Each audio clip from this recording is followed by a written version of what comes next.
What up, peeps? Welcome back. Today I just wanted to talk about why a sick sense of humor is healthy.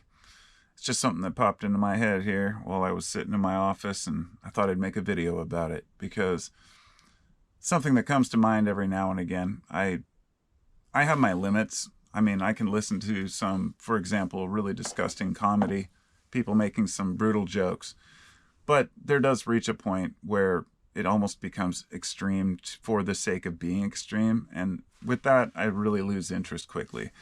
I don't go for, shock jock value crap. I don't buy into the, ooh, he said that, she said that shit.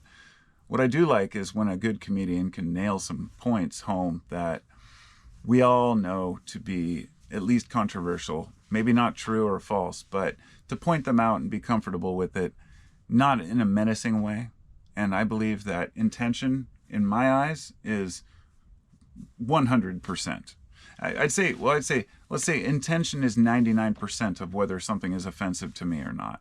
And I don't mean personally offended, because it takes a hell of a lot to personally offend me when you talk about anything cultural. So, for example, of course, everyone can be offended. If somebody I love, somebody close to me said, your family sucks and your kids are shit, then of course I'd be like, well, that's offensive. Why? But that's different than a person watching a TV show that offends a group of people.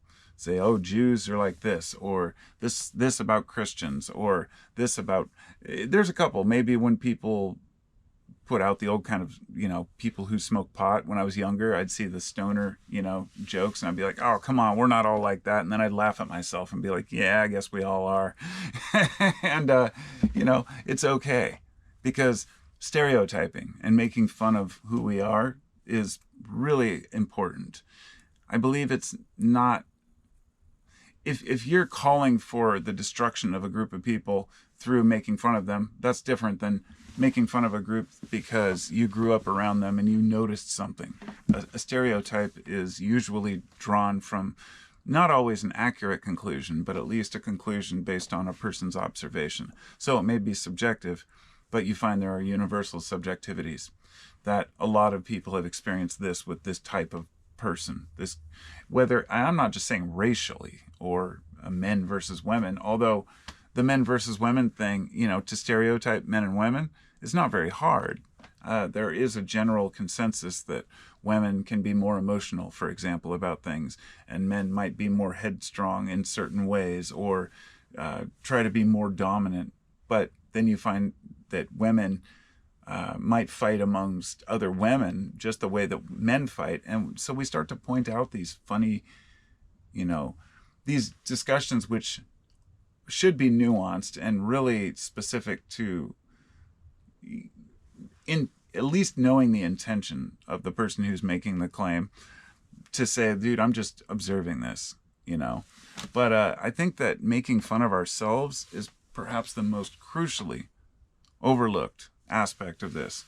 That we can make fun of other people all day long if it makes us feel good. I don't personally. I don't find any other groups are worth making fun of. If anything, I get frustrated or pity certain groups.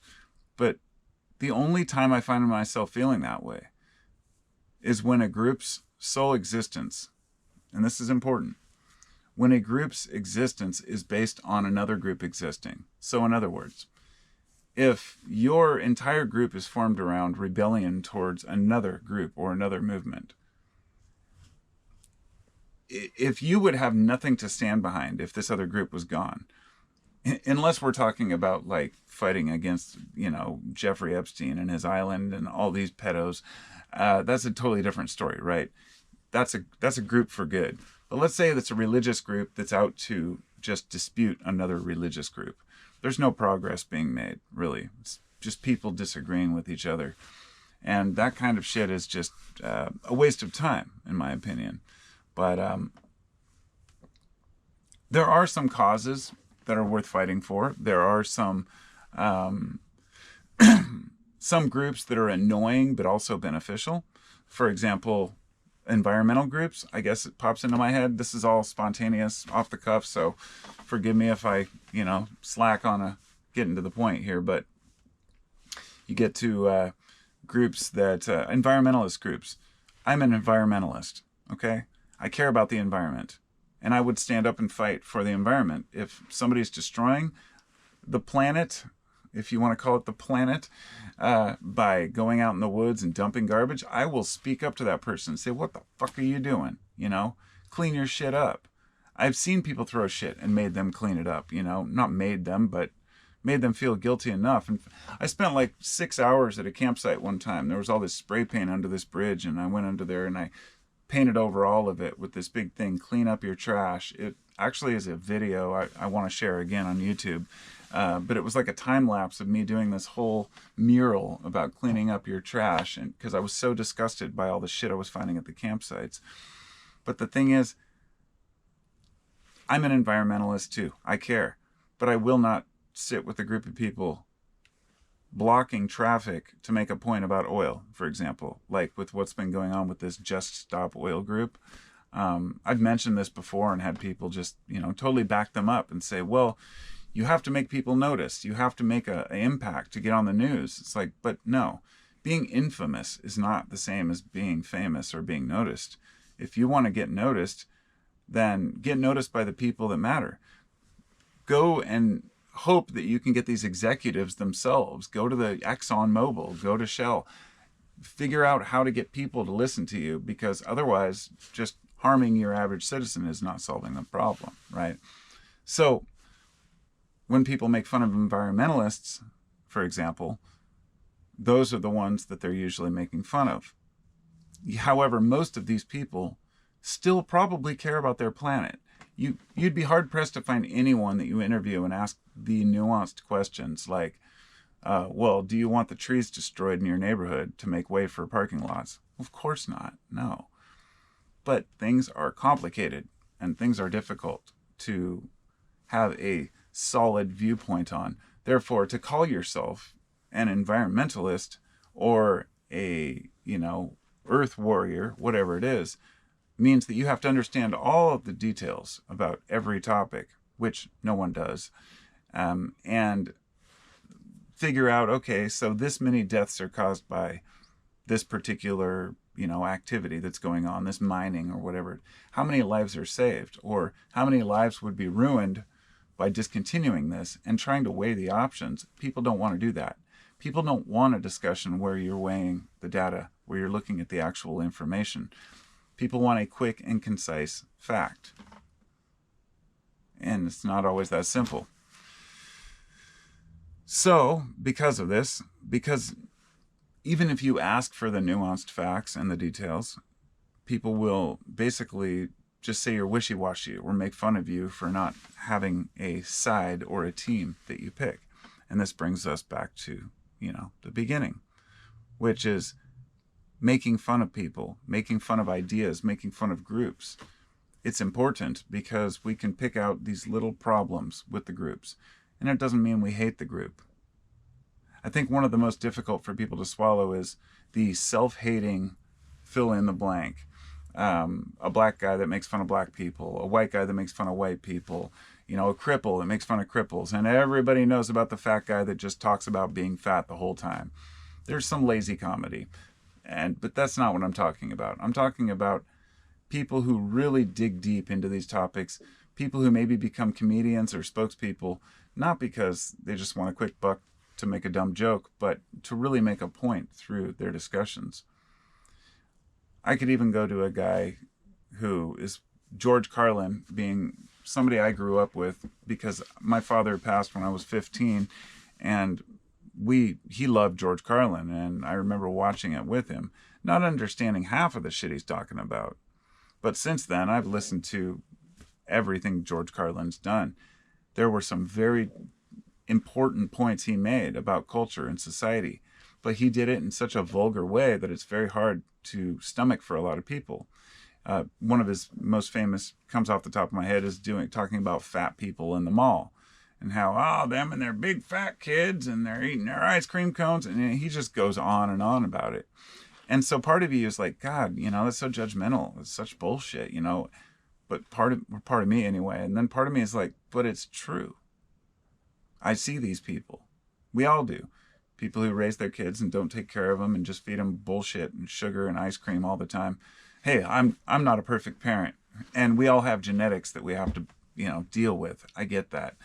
But to not call out the problems in society like that is what led to the idea of fat shaming today, where now we're not talking about, 10, 20 pounds overweight. We're talking about somebody who's 100 pounds overweight getting on the cover of a beauty magazine, or women winning, or men who transition to women getting Women of the Year awards. Now that's going to trigger some people. I get that. And that's not my intention.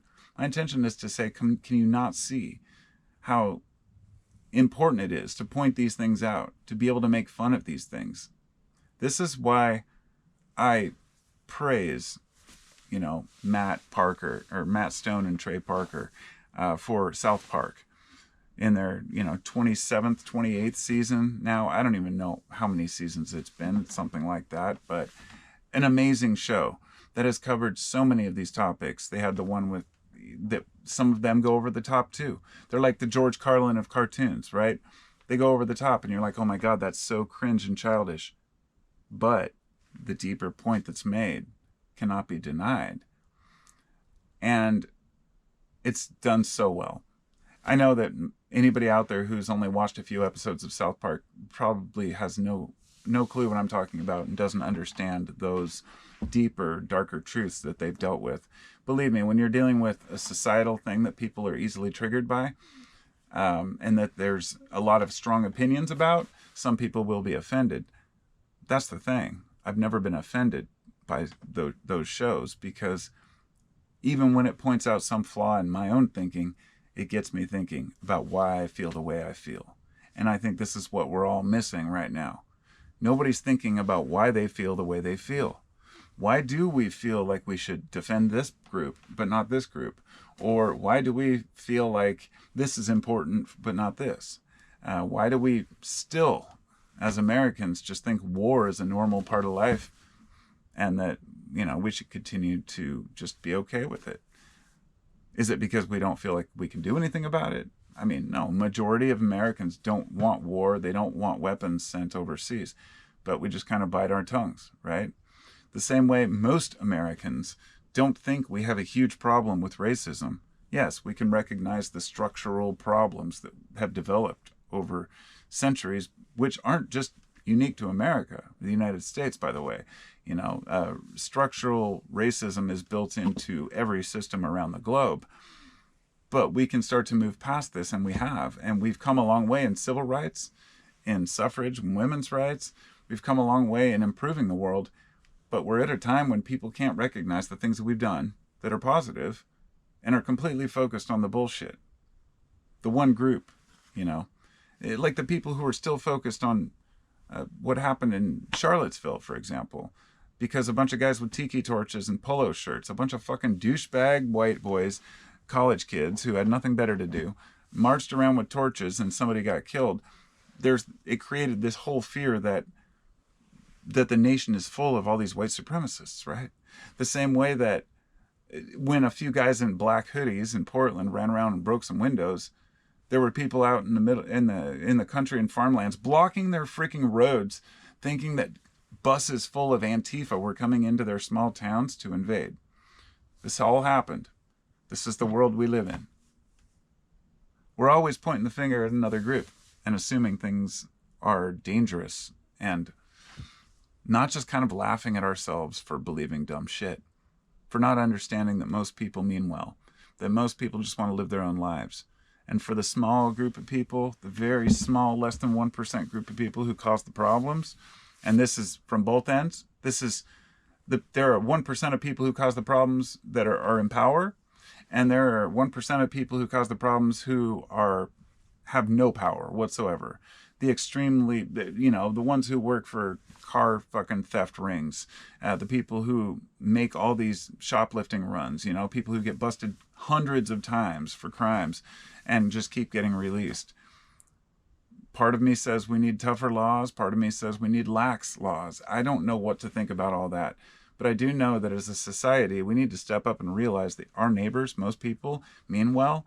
and aren't too concerned with the issues that are presented in the media as being the biggest issues in their lives.